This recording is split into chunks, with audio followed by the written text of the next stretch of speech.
Здравейте и добре дошли в сърцето на Каркасон. Днес ще отвориме бустери за Каркасон, които бяха пуснати от официалния магазин в Германия след панаира на игрите в есен. Бустерите бяха общо 1000, като имаше ограничение по 3 бустера на клиент, за да може повече хора да се насладят на това удоволствие. Всеки бустер съдържа 10 плочки, като в тези 10 плочки може да има плочки от базовото издание, плочки от мини разширения, от големите разширения, нови и стари издания, плочки от юбилейното издание за 20 годишнината с блестящи акценти или така нареченото локално UV покритие. И най-интересното е, че има 100 плочки промота от миналия фестивал за 24-та година, като 50 са обикновени в промота, а 50 са подписани от автора на играта. И така, нека да преминем към отварянето на първия бустер.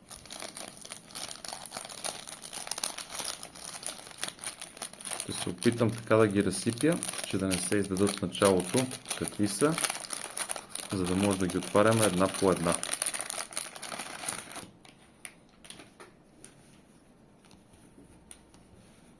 Първа плочка.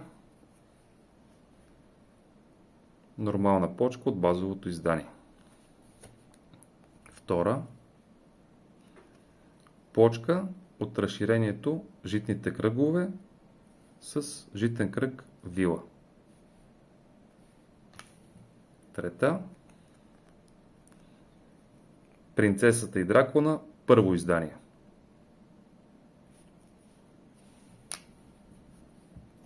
Четвърта една след друга, Принцесата и дракона, второ издание.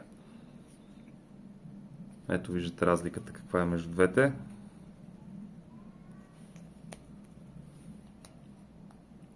Пета плочка.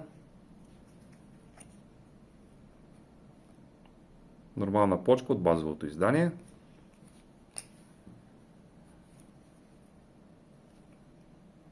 Ето това е интересно, не знам дали на камерата ще се види. Тези блестящи елементи, които виждате, това е от юбилейното издание за 20 годишнината на играта. Те са много мънички, като цяло едвам се забелязват. Просто един такъв много хитър, но малък детайл в това издание. Манастир от страноприемници и катедрали.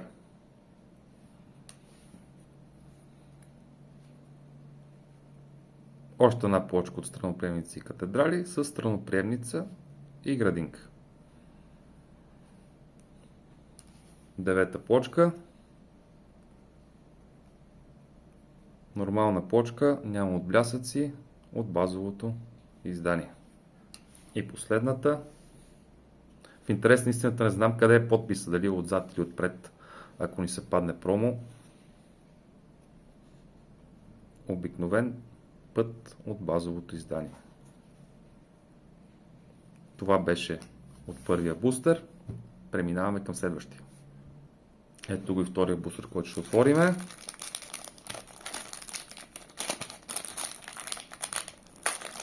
Пак ще се опитам така да ги разсипа, че да не ги издадем в началото. И започваме с отварянето. С разкритието, извинявайте. Явно има доста плочки от страноприемници и катедрали. Още една с страноприемница на пътя и крепост. Втора плочка. Принцесата и дракона, първо издание. До тук нямаме нищо вау. Трета плочка. Отново страноприемници и катедрали. Ето, както виждате. Четвърта плочка. Отблясъци няма. Плочка от базовото издание.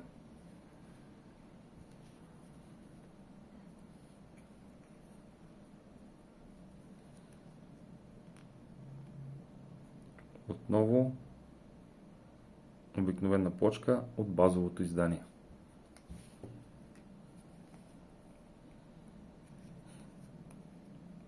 Страноприемници и катедрали. Знака на големия мипъл.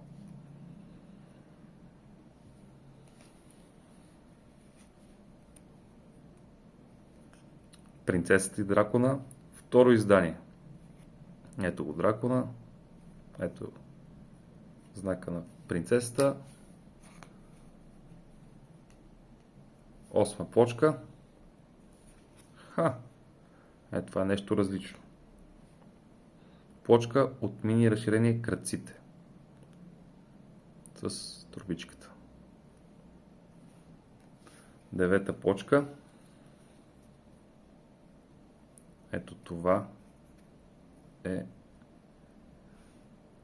от блясъците. От юбилейното издание за 20 годишнината. Двете стенички. Добре. И последната плочка. Търговци и строители. От предишното издание. Не от новото тази година.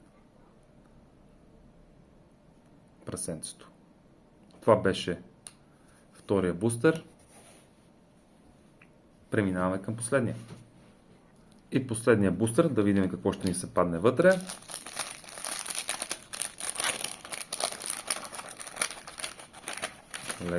Леко. Моментално виждам една плочка с по-различен гръб. Сега ще видим дали предположението ще ми е правилно. Да. Мини разширение реката с манастир. Ето го различния гръб. Първата плочка. Втора плочка. Крепост с щит. Тук ми се струва. Да, ето ги. Локалното UV покритие. От юбилейното издание за 20 годишнината. Да, едва се забелязва дори на камерата, дори човек да ги погледне без камера. Малко трудно за виждане, но все пак, както казах, е един така приятен детайл. Трета плочка. Нормална плочка от базовото издание. Четвърта.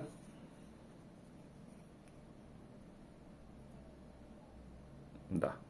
И тази е нормална плочка от базовото издание, като виждате разликата в крепостта. Това някои от предишните базови издания, по-старите. Градът не е толкова наситен с къщи и детайлен, колкото новите издания на базовата игра. Пета плочка. Да, пета плочка. Виждате го знака. Търговци и строители. Кръстопът. Та даже не е кръстопът, са два различни пъти, понеже има мост. Тук пътя не свършва. Шеста плочка. Така. Виждате детайлите. Това е много интересна плочка. Това е мини разширение, което е включено в въпросното юбилейно издание за 20 годишнината. Ето, тук даже пише 20. Това мини разширение е много приятно за игра. И това е едно от най-добрите плочки в това мини разширение. Тази плочка ви дава допълнителен ход. Мога да ви обясня как се процедира с нея. Ако я сложите по този начин, идва ваш ред, теглите, слагате я така и ако стрелката сочи към празно пространство, където няма плочка, веднага получавате две точки.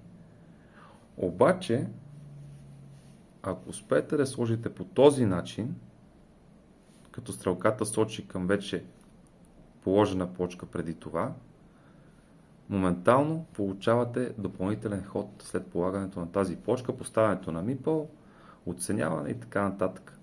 Много ми харесва това разширение, особено тези с двойния ход. Тази е хубава почка. Както казахме, има и детайли.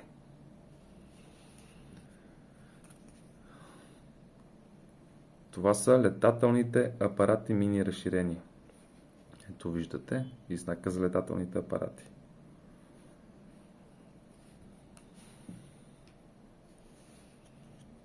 Осма почка. Тук вече имаме разнообразие в този последен бустер.